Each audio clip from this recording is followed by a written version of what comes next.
Hi, I am Erin Parks of Parks Ag Solutions, and this is what I call our marketing assistance video. And the reason that is just exactly what it is, just a marketing assistance to do a little bit deeper dive into an agriculture topic for educational purposes and just an increase in knowledge of what's going on in the markets.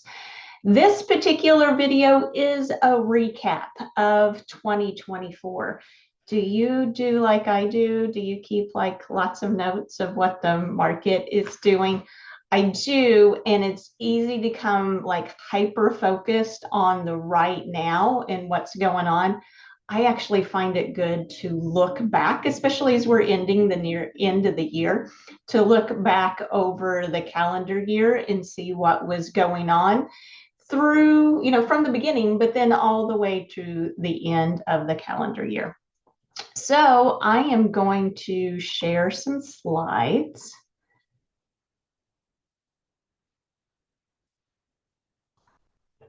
so we can talk about 2024 recap and how it affected our grain marketing. And I kind of just did like a backstory of what I was finding in my notes consistently, what was some big topics, what were some market movers, what was some big news that was going on. And it really boiled down this year to three things. And I would say probably two of these is going to be a year in and year out experience. So first off, U.S. growing season weather. We talked the most, and the market was affected the most by by our U.S. weather. Brazilian crop production, especially since we entered the year was with an issue, was a very hot topic and stuff that information that got the market moving. And then the 2024 ag income and market outlook that came out and continued to be talked about and is still talked about to this day. So let's go on to U.S. growing. So we had multiple weather issues. So we started out with a less than ideal planting conditions. And at that point in time, we were talking about leaving offers for fall delivery around 475, 480.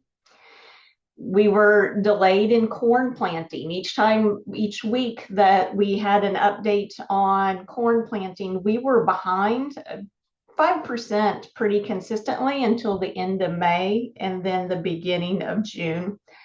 Then, boom, rapid onset drought at the end of July with quite a few heat warnings throughout the majority of the growing area, especially for corn.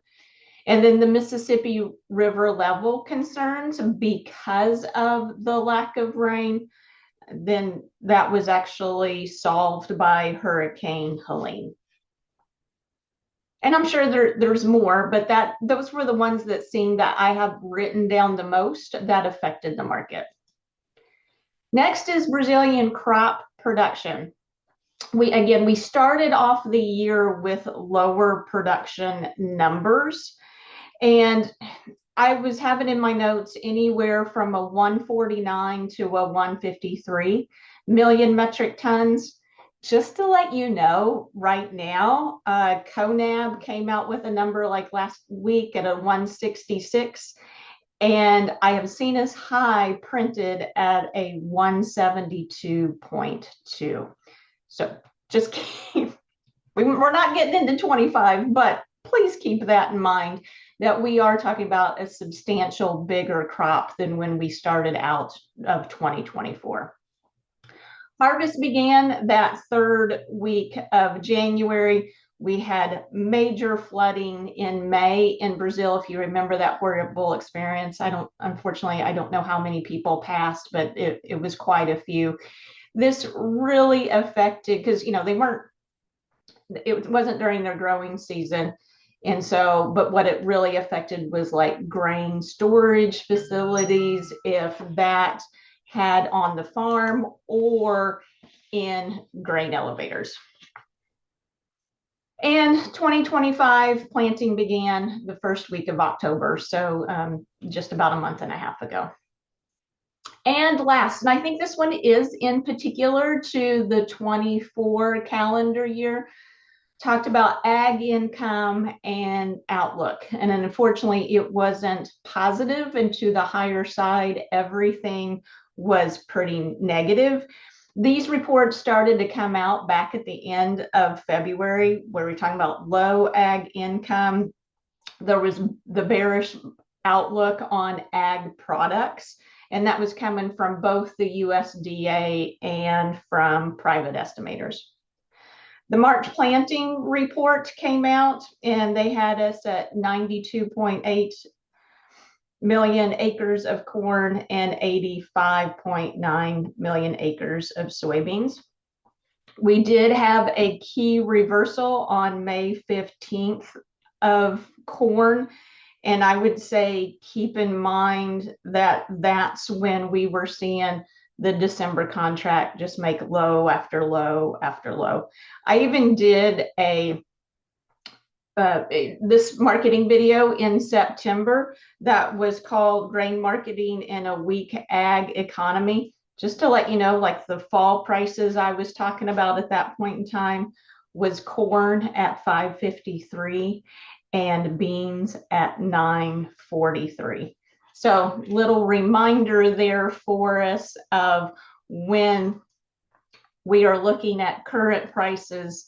When I did my September report, it was 353 on corn and 943 cash price on soybeans. So this is just a little recap. I think it's fun to see what moved the market. I know I forget. I know when I get in the middle of things and what's going on, I get that 2-week window that I'm really focused on, and I forget of what happened, even a month ago, much less earlier in the growing season. So I hope you found this interesting and thought-provoking. I would say take a look at your marketing plan and where you're at right now. And I would say that would probably be my biggest suggestion of rolling over that calendar year into 25. Look at what stuff still needs to be priced in the bin, and then sit down and start running some numbers for the 25 crop. It may not be this year, but for the last 3 years in a row, December pricing has worked out really well if you have fall delivery crops. So, hey, do you have any questions about this? I'd love to have a conversation with you. Oh, and to go check out, if for some reason you missed my September, where I talked about, grain marketing in a weak ag economy. We were talking about those low prices, especially if you feel like we're headed back to those type of low prices. Go check that out and get a refresher. All right. Happy New Year. Thank you for watching.